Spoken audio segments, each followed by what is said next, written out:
Content Podcast, episode 189. Musician, writer, ethnomusicologist, and climate art activist Tanya Kalmanovitch. What happens is that you have arts and environment initiatives popping up all over the place, but everyone's pitted against one another in competing for the same grants, right? So it makes it extraordinarily difficult to organize, to strategize, and to act with a collective insight about where it is that we need to go and how we can really mobilize the power of the arts. Okay, listeners, it's summertime here in Eastern Ontario. And so this episode's a lot of fun with Tanya Kalmanovitch. When I arrived at number 9 Gardens near Kingston, Tanya was there with her dog Finn, waiting to go for a sound walk on a sunny morning at about 7:15 a.m. on June 26, 2024.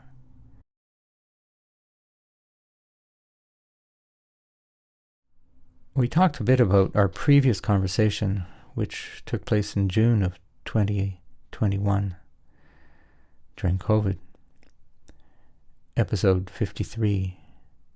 So you can listen back if you'd like to see and compare how things have changed. Back then we talked about music and ethnomusicology, arts education, the climate emergency policy, and how artistic practice can nurture imagination. And during our second conversation, we talked about some of this, of course. But the focus this time was on the impact of the Tar Sands Songbook project of Tanya, which is a documentary theatre play that tells the stories of people whose lives have been shaped by living in close proximity to oil development and its effects.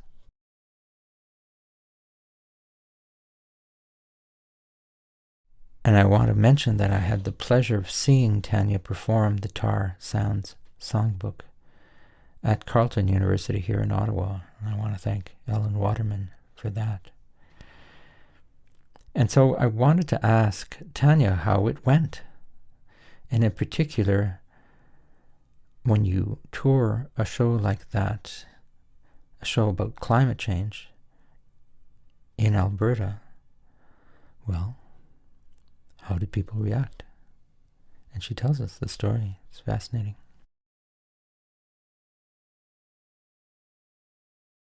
So Tanya wears many hats. She's a violist, an ethnomusicologist, and an author known for the breadth of her inquiry and restless sense of adventure, including an interest in improvisation, social entrepreneurship, and social action. And speaking of social action, one of her roles is the lead of Mission Circle of the Sectoral Climate Arts Leadership for the Emergency or SCALE organization, which listeners of this podcast will have heard about. And just as a reminder, it's a network of artists, cultural practitioners, and arts organizations committed to addressing the climate emergency and environmental injustice. Now, as we walked in the wet fields of number 9 Gardens, I love how Tanya doesn't hold her punches. The end of the world, as we know it, is also kind of like a biased perspective, right? Sure. When you say that phrase, because, I mean... I say it with a grain of salt. I know. I know, but it's like... I'm pretty sure that the earth will keep going and it'll just sort of shake us off like some fleas, like dog scratching some fleas off, and it'll regenerate. And the field was quite mushy where we walked, so you'll hear that rich dampness in the recording in our boots and in the running around of Finn, the dog. At the end of our conversation, I was quite charmed by this moment of spontaneous song by Tanya of a Tune by Mr. Rogers. It's you I like, not the things you wear, not the way you wear your hair. It's you I like, the way you are right now, the things down deep inside you. It's not the toys beside. Oh, it's not the fear inside you. It's not your toys. They're just beside you. And I like you just the way you are, too, Tanya. Thanks for the full circle walk. We had a lot of fun, and so did Finnegan.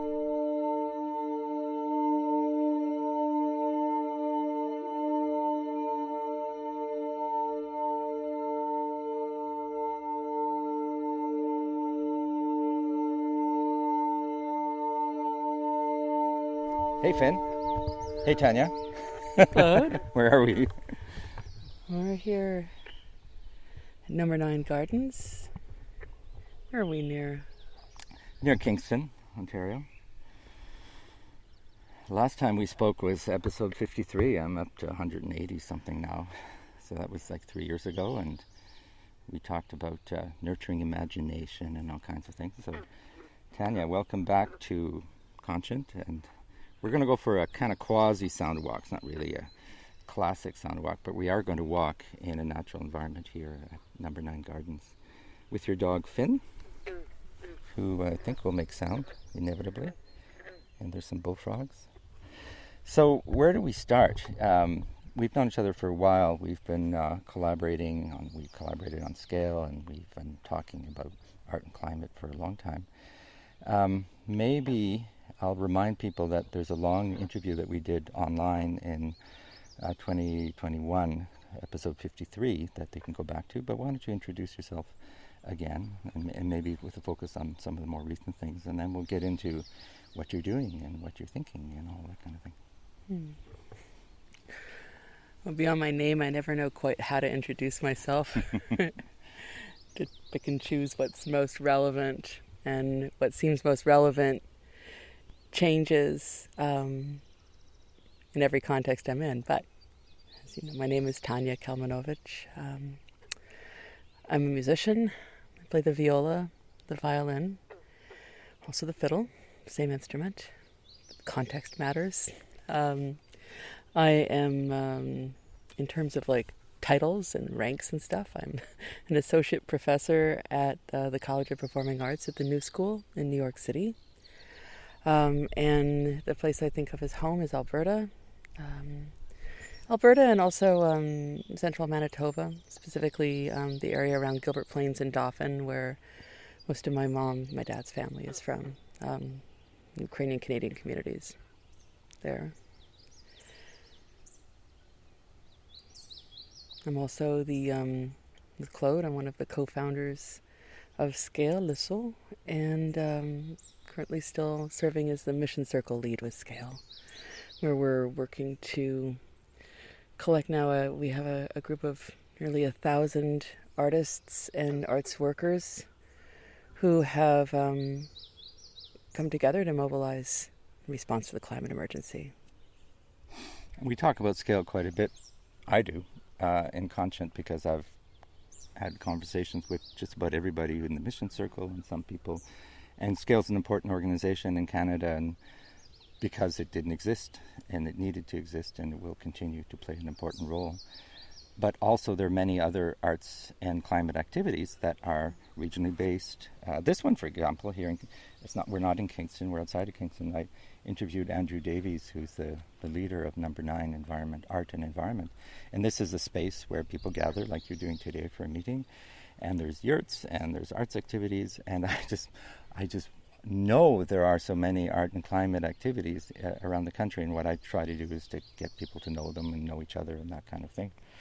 But your work, outside of being a musician, I'm thinking specifically about the Tar Sands Songbook. I saw a performance in Ottawa at Carleton University that Ellen Waterman helped present, and it was so wonderful to see, because you've been talking to me about it for a while, and I saw it, I heard it.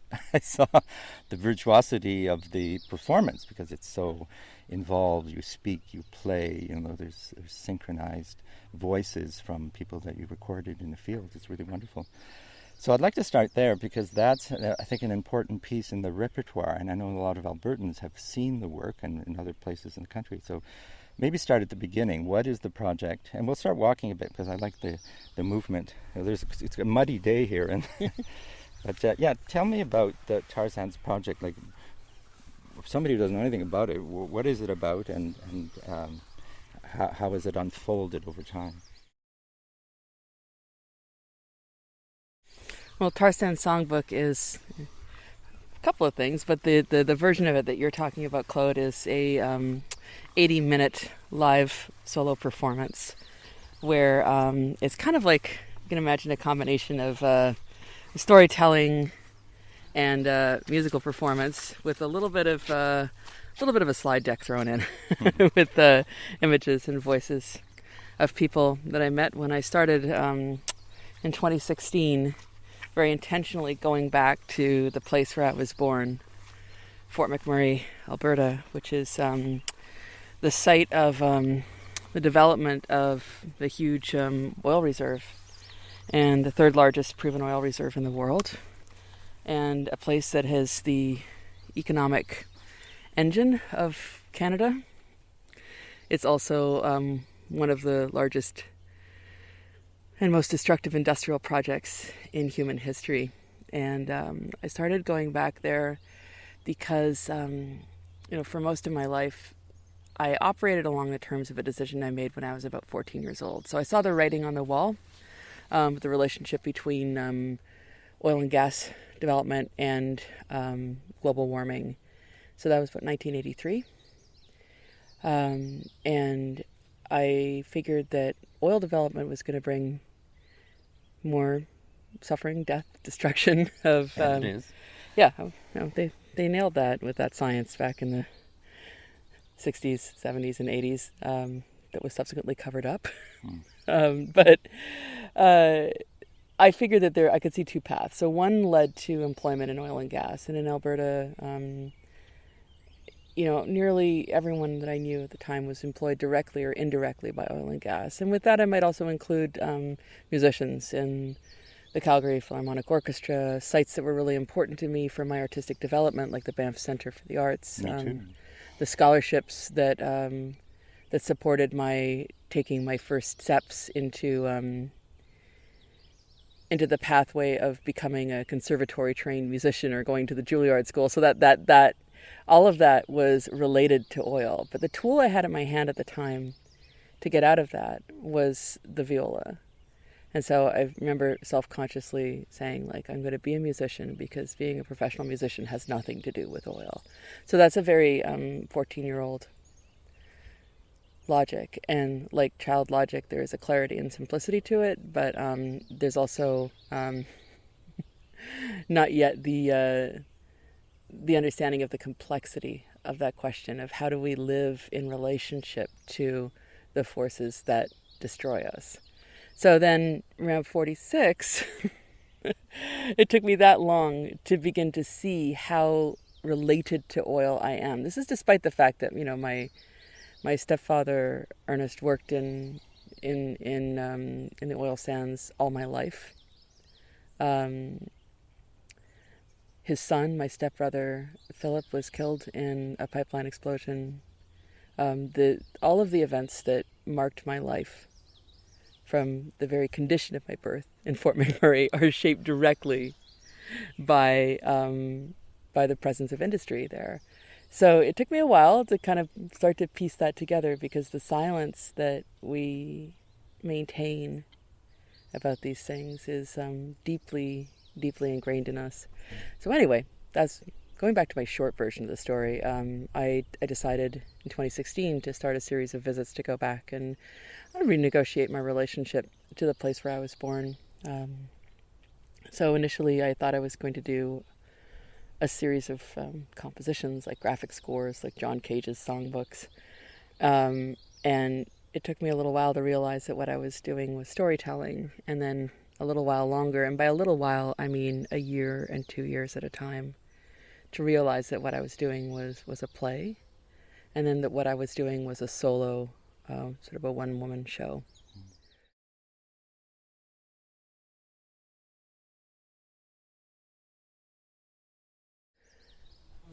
And so I've layered in, as you said, audio recordings of people I've interviewed, some members of my own family.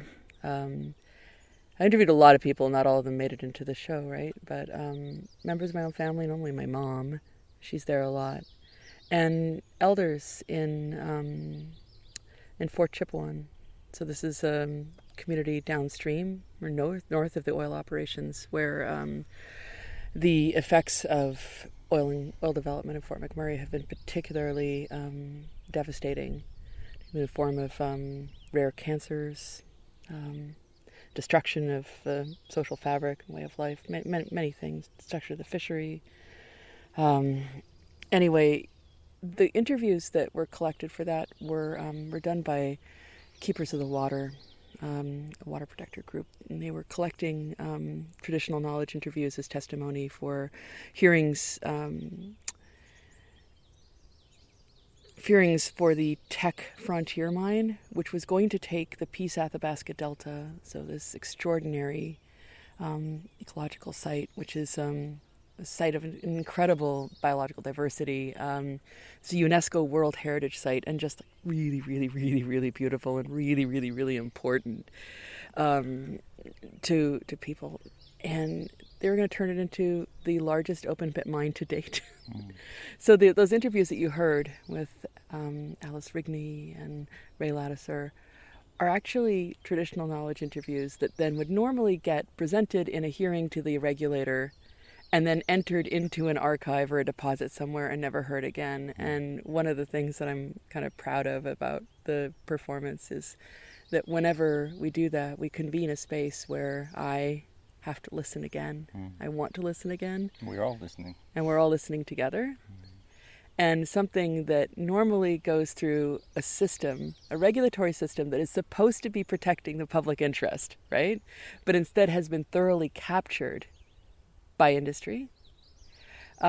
We subvert that through listening. So, well, that's a good start. Now let's just take a little break from that and have a little soundscape moment here, because it's actually very quiet here. There's the sort of morning bird song. It's about 7:30 a.m. What have we noticed about this particular sound environment, having been here a couple of days?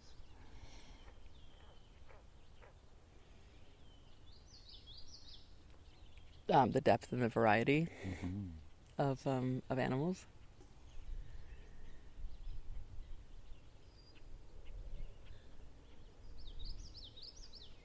The tent that I'm staying in, when I wake up in the morning, it's kind of bathed in birdsong, which is a nice way to wake up. And we're hearing the field here. I don't know exactly what grain it is, but it has a gentle swish. And we're very fortunate. There's not much air traffic right now, and it's a kind of a sweet place, a rare, quiet place. And also Finn is standing behind you in the very, shade. Very quiet and curious. And he's listening. Well, thank you. Let's continue. And so you took it on the road, and so how do people react? Like, what are your feelings of the impact of a work like that? Because it's very labor intensive, of course, to prepare it and to tour it and everything, but how are people reacting?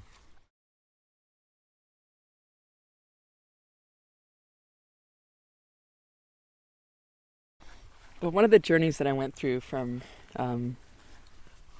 play to one-woman show and this sort of like multi-year development process was that I began to realize that if I thought that working prior to this, I've worked mainly as a musician, and I've self-produced many recordings, sometimes with the help of support from Canadian agencies like Canada Council or Factor, and more recently living in the U.S., self-produced and self-funded.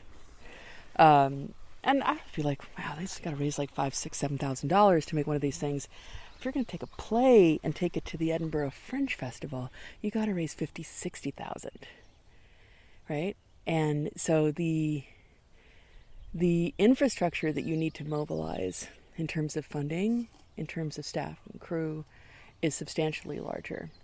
And the more that I was working with different collaborators, the more I realized that they all wanted something from this piece. So there was a very, there's a whole, I tread like the lines metaphorically in the piece and sonically between, that muddy that division between art and the root causes of climate change, right? It happens in the way that I interact between the violin and the fiddle in the show. It happens in stories that I tell. But outside of the show and in terms of its development, I was starting to realize how deeply, deeply shaped the arts production landscape is. The act of self-producing, the act of making things and putting them into the art marketplace, how deeply shaped that is by structures of capitalism and colonialism. So, the presence of gatekeepers, the fact that somebody would say, you must take this to the Edinburgh Fringe Festival so that it could be seen by bookers, so that it could be taken on the road, so you could produce more shows and more residencies. And collaborators that I was working with here and there were other people who came into relationship with the project, all had ideas and opinions about it. When I started working on this, it was just at the tail end of the global tar sands protest movement. And around 2015, 2016 is where most of the funding that was underwriting that movement shifted more towards pipeline protest movements, like Standing Rock and so on. And but for that time, when I started it, Fort McMurray was featured in the New Yorker, on the front page of the New York Times, in books and documentaries. Hundreds and hundreds of people went to the last healing walk in Fort McMurray. First Nations. There's kind of a spectacle, right? And much as I found when I had gone two or three times to Kabul, Afghanistan in the early 2010, 2011, 2012 to spend some time at the Afghanistan National Institute of Music. And I found the same thing. You have a war zone, there's massive infusion of capital and resources, and everybody wants a piece of that. And I started to feel like some people wanted a piece of this story because it was developing at the same time that climate emergency became the Oxford Dictionary's word of the year. That was 2019. And the more that I realized people wanted a piece of it, the more defending I felt. The more I realized people wanted a piece of it, the more I realized I wanted to protect and defend the intent of the piece, which is that moment of listening, of being present to ourselves, of being present with one another, and listening to the stories that have been told already, time and time and time and time again, and that no one has listened to, right? So that meant gradually taking it out of the context of performing arts spaces and theaters and taking it into a different mode of performance.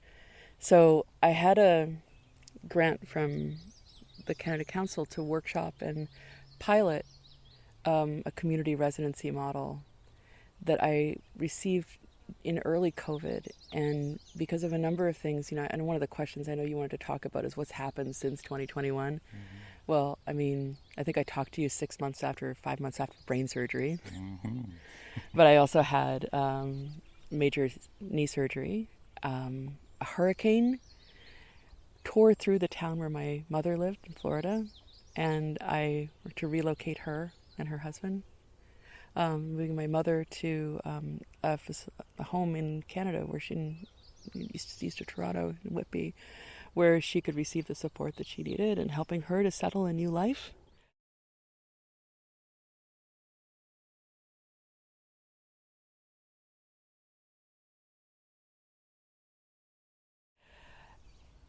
So that's a little bit of the things that happen in this time of polycrisis while you're trying to develop something. How do you do this? So I don't know, maybe some people are really good at being laser focused on how to deliver their grant. It took me another 3 years to implement the tour. And what I ended up doing was working on a route along the Trans Mountain Pipeline routes from Fort McMurray to Edmonton, from Edmonton through Hinton, and then all the way down through the interior of BC, driving right alongside the pipeline route and performing in communities where we partnered with local hosts to present the performances in ways that were meaningful to them. So that meant we, in living rooms, in a classroom, in a beautiful room at the Museum of Vancouver with Viviane Gosselin, and in a co-housing development in Burnaby where there are many people who've been very active in the Trans Mountain Pipeline protest movement.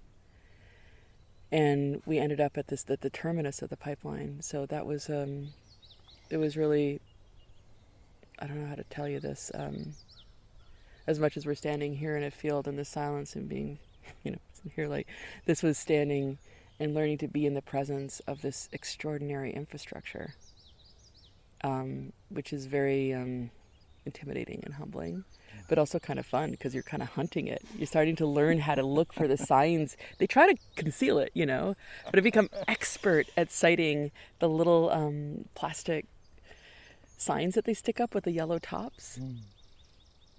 And it's like learning to see in the same way that you can learn to hear and see and understand what's going on in the natural world around you. You can also learn to hear and see the ways in which oil and gas infrastructure is infiltrated into every aspect of our lives. Right. And I assume there were talkbacks and feedbacks and that, and we won't have time to go through, and I'm sure there's reports and things that you've written.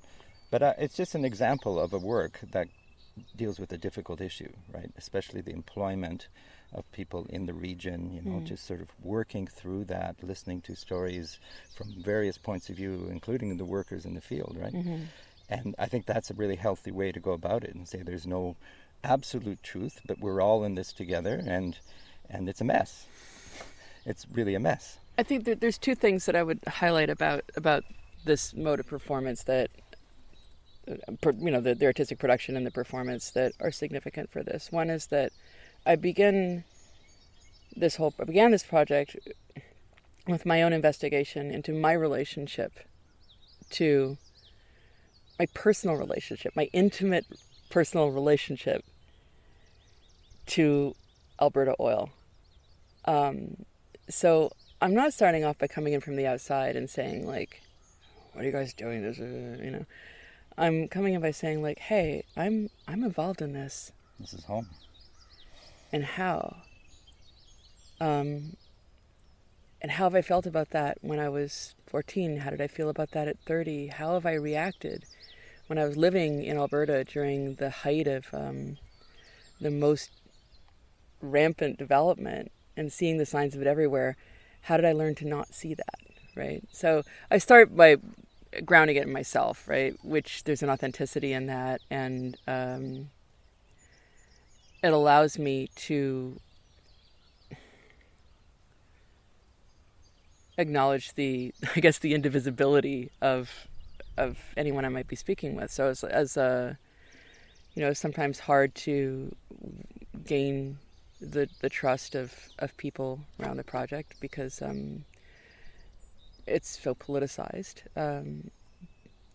But even most of the hard-bitten oil guy could acknowledge, like, oh no, you're okay. As one guy said to me, oil runs through your blood.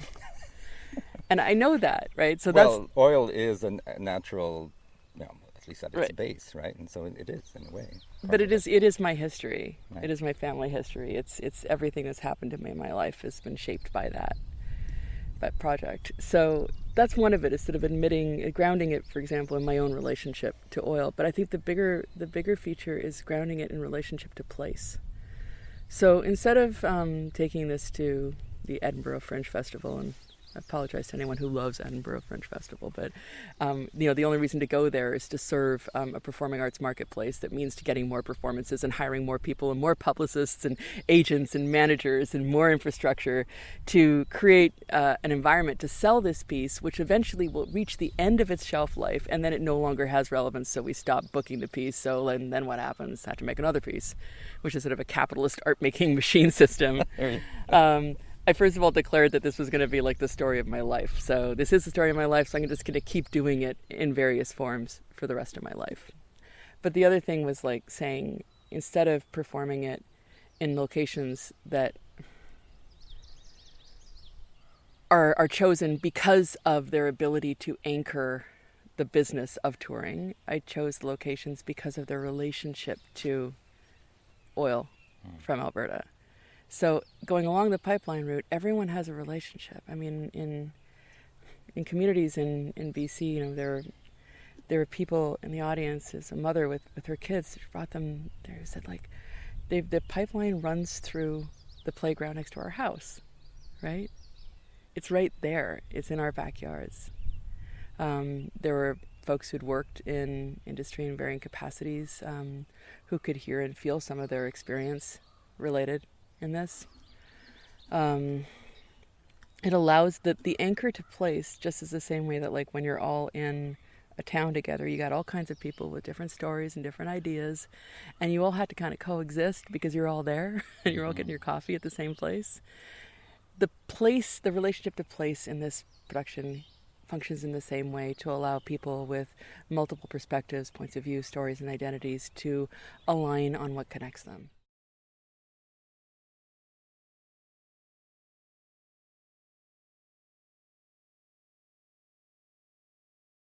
Right. Which people can do anywhere, anytime, in the sense that if an artist is there in residence and wants to talk about their work, or somebody's creating something and get in a circle. I mean, that's the way humans are. I've started an art and ecology potluck in my living room in Ottawa because I want people need to get together, and then sometimes it's to experience art, sometimes it's to talk about art, and sometimes it's we don't know what we're talking about other than the things that we really are either terrified by or in love with, you know. And that sort of duality, I think, is... I want to ask you, when we spoke 3 years ago, we talked about the role of art and the climate emergency, you know. Where are you at now on your thinking about that role of art? I mean, obviously you speak through the work, but just more broadly, it's a difficult time, you know. The world is in a lot of pain. And one of my guests recently said, we need more art than ever, you know. But what kind of art, and how do we deliver that art? And I mean, these are big questions, but any thoughts on that? Okay, I have a couple of thoughts.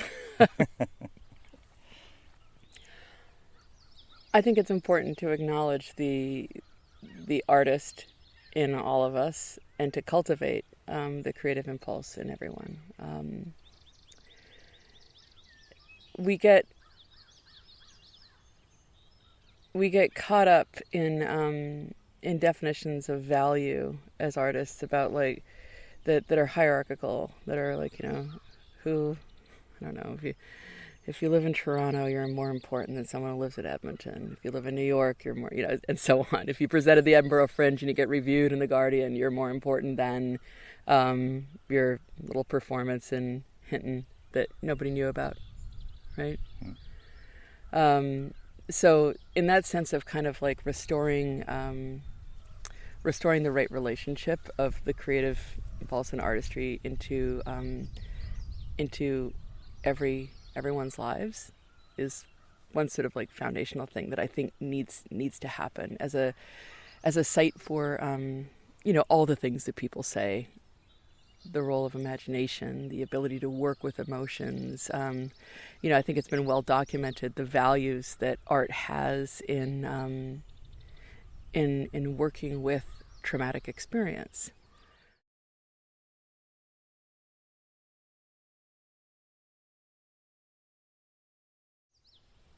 Most of the research about art and the pro-social value of art, though, focuses on the benefits to those who receive the artistic expression. Relatively little research is concentrated on those who actually produce it. So now there's some interesting stuff. I'm thinking about research because I was at a... I'm thinking about choirs. So. Yeah, I was at I'm part of a lab at New York University, NYU, that's funded by the National Endowment for the Arts, and they recently convened a lot of the researchers in DC for this summit, and I listened to people talking about their work. So the NEA is funding work that investigates what is the social value of the arts, right? So there was an arts therapist who spoke really compellingly about the impact that artistic practice has with populations suffering trauma. So she was working with a lot of military veterans, for example. But what no one talks about is, although the arts are vital to human flourishing, they're vital to our survival, individually and culturally, nobody talks about the fact that professional artistic practice, and I'll speak here for musicians, which is the field that I know the best, is actually also tightly correlated with ill-being, right? So the opportunity cost of rooting your life in professional practice, unless you're in the top little, and it's intersectional, right? So, I mean, if you come from an affluent family and you have means that allow you to be able to do this, you're not going to suffer the worst effects of this. But I'll just offer that it took me a really long time to understand that I had been sold a set of promises, much in the same way that oil and gas sold the people of Alberta a promise about economic and social and personal betterment through oil and gas development. I mean, Ernest Manning at the opening of the GCOS oil plant literally said that the purpose of this project was to make to make people's dreams come true. I can get you the exact quote. I don't have it memorized right now. Mm-hmm. And in the same way, I inherited that same kind of, internalized that same promise about being a musician. That here I would be doing noble work in benefit of others, and that work would pay for itself if I did it right. So the advice that I got, one piece of advice I got in undergrad at Juilliard was take care of the music and the music will take care of you. But utopic, but nice. It doesn't take care of you materially. Right. So you're dealing with now, COVID-19 had a devastating impact on live performance. The consolidation of the recorded music industry and its capture by tech giants has had a devastating impact on livelihoods. We're dealing with, more than ever, I think, in the Canadian arts landscape, a very compressed and competitive funding landscape that ends up being kind of like Game of Thrones, right? It's very competitive. And this is going to take me back to scale for a moment and say that, what happens is that you have arts and environment initiatives popping up all over the place, but everyone's pitted against one another in competing for the same grants, right? So it makes it extraordinarily difficult to organize, to strategize, and to act with a collective insight about where it is that we need to go and how we can really mobilize the power of the arts. And I've started to think more, given the fact that there are people, like in any narrative, whether it's oil and gas or the arts, there are people who benefit from that mythology, right? And there are people who don't. And I think one of the big focuses for me in my practice and in how I think through things with scale is centering the perspective and the lived experience and the needs of the artistic practitioner. And that doesn't have to be done in a way that's elitist and hierarchical, right? But it has to do with finding the people who are already doing the work, who have been doing the work, who've been doing the work all along, right? Like you and so many of on this podcast, artists, some of them not known at all, but whose work is really relevant. And when you hear their story, not only do you get inspired, you say, I could do that too. Yeah. In my own way, in my own community, with or without a grant. The grants help. Yeah. Because you can pay people, you can pay yourself. But there are different economic models, different ways of creating art. The professional model is a good one, but it needs to be questioned constantly, Questioned not in the sense of its validity, but just where is it at? Who is it excluding? That's when I was at the Canada Council, we talked about that all the time. Who's professional and who's not, but it's very hierarchical. Yeah, and I think you can dismantle that to a certain extent by thinking through, what does it take to make the work? What are all the inputs? Whether that's mentorship, time spent in a cultural location, in a community, lived experience, versus there's also a way that in the moment of arts and ecological collapse that everybody kind of wants to get in and get a little piece of this too, right? So suddenly people with no prior demonstration to environmental issues are producing lavish climate-themed operas and stuff, right? So I don't know. I mean, it's a complicated field, and I think that the way that we negotiate these things is together in conversation and in relationship, in dialogue,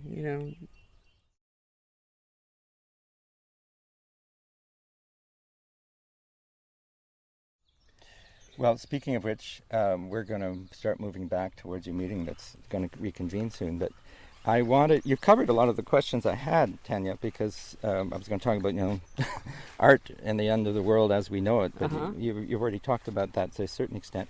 But that's what I've been focusing on in this season, and I'm wrapping it up in the next few weeks, and then looking at art in crisis, which you just talked about, trauma and all that. What's next for you then? What are your future projects or aspirations? Oh, I'm going to wrap this all up. This is going to be great. Okay. Well, we can stop here. So, the end of the world, as we know it, is also kind of like a biased perspective, right? Sure. When you say that phrase, because I mean, I say it with a grain of salt. I know, I know, but it's like, I'm pretty sure that the earth will keep going and it'll just sort of shake us off like some fleas, like dog scratching some fleas off, and it'll regenerate and do its thing, right? Yeah. So I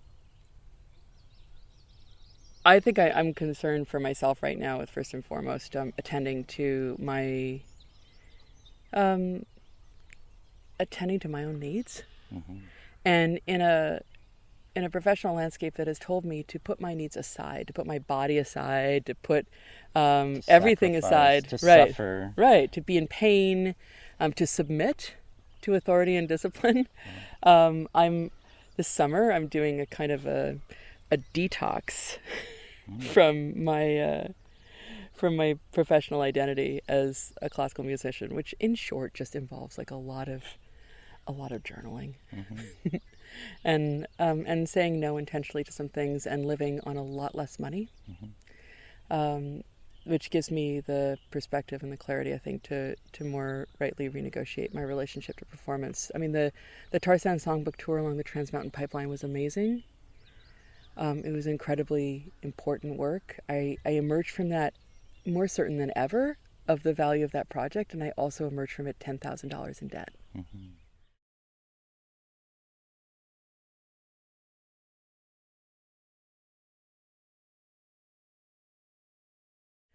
And more certain than ever that the person who makes the work is all too often the person who pays like this sort of disproportionate cost to make the thing happen.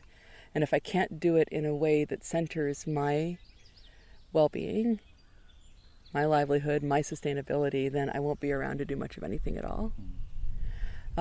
So I also had another Canada Council grant to work on the book version of this. Oh, nice. So that's what I've been focusing on for the time being, is to really distill everything that I've learned through now 8 years next month of immersion in this project. And writing is really, really hard because you have to become, as the poet Stanley Kunitz once said that, and I'm paraphrasing, but the poet Stanley Kunitz once said that the first act of the poet is to become the person who could write the poem. Right? And so these 8 years of work on this project and all the years of my life before that have been the act of becoming the person who could write a book about a poetic and unsparing and loving view of what's become of the place where I was born. So that's one thing that's next.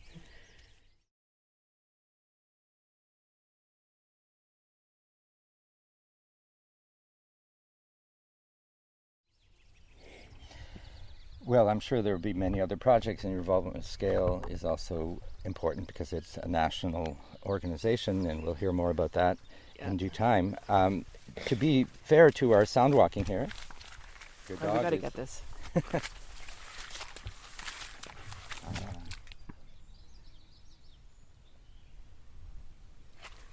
course, there are insects buzzing around the microphone that our listeners can hear, and the crows have risen. We started, there weren't crows, and now there are. And now I'm feeling that cool water in my shoes. It's so wonderful. It's really good. Oh, the body. We're so in our minds. I do a daily Qigong, and it really helps me ground into presence, into reality. And I wish people as much presence as possible wherever they are. Sometimes those are painful places, but you're still, when you're present, you're more able to deal with things as opposed to being in some world that is not your own, you know. Yeah. So it was a nice idea to go for a walk while we do this, right? Mm-hmm. And let the walk sort of talk.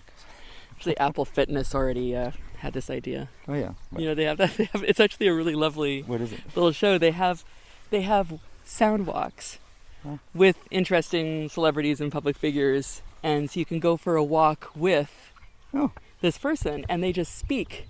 They tell their story. They narrate what they see around them, and you can go for a walk with this person. So it's like walking in their shoes or walking alongside them. It's lovely.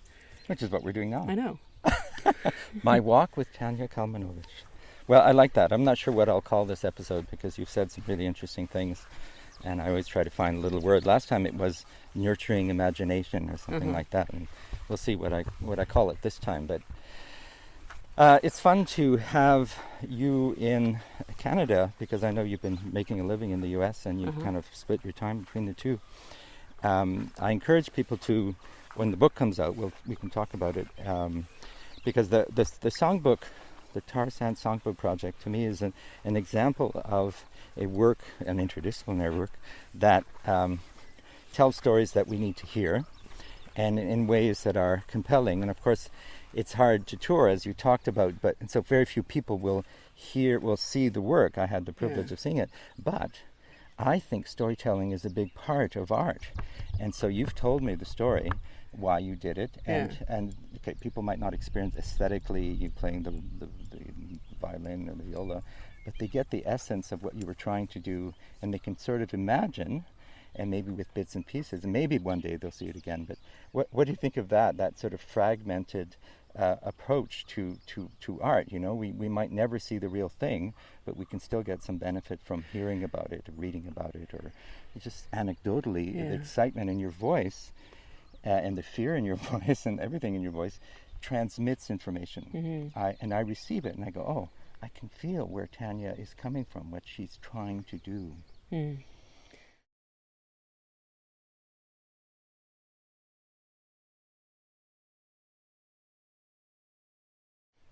don't know if some of your listeners remember the show Mr. Rogers' Neighborhood, which was ran for, I think, about 36 years on public television in the US and Canada. It's a children's show.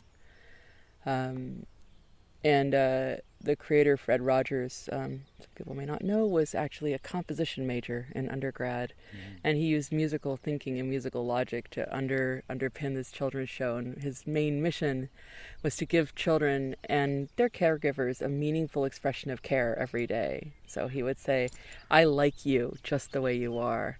And he had all these songs that would reinforce this message, like, it's you I like, not the things you wear, not the way you wear your hair. It's you I like, the way you are right now, the things down deep inside you. It's not the toys it's not the fear inside you. It's not your toys, they're just beside you. Right? And so these songs get lodged into your head, right? And every so often I'll be going around in my life and like, I also did a little Fred Rogers deep study at a certain point a few years ago. And there are times you go through your life and like a Mr. Rogers song will pop into my head with a lesson, right? Which functions in and I don't really mean to draw like too much of a heavy comparison here, but there are other ways of knowing and thinking about what it is to be an artist. So you might understand that a song in another culture might be medicine, it might be history, it might be law, right? It could be many things. So anyway, back to Fred Rogers. I wanted to give everybody a meaningful expression of care.